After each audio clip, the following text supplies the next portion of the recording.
د امریکا ولسمشر ډونالد ټرمپ ویلي چې د فولادو او المونیمو پر وارداتو 15 سلنه تعرفه وضع کوي. د حکومت او صنعت احصایې ښیي چې کاناډا، برازیل، مکسیکو او سویلي کوریا تر ټولو زیات فولاد متحده ایالاتونو ته صادروي. کاناډا د متحده ایالاتونو د المونیم نږدې 80 سلنه برابروي.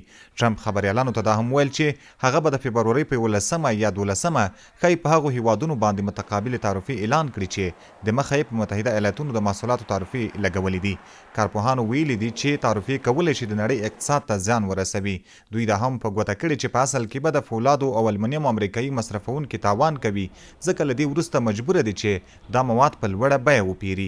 د فبرورۍ په 3 ټرمپ پخپله هم امریکایانو ته خبرداری ورکړی و چې ممکن دی د هغو سوداګریزو تعرفو له امله چې هغه د تېرې اونۍ په پای کې د کاناډا، مکسیکو او چین پر وړاندې اعلان کړی وي له اقتصادي درد سره مخ شي.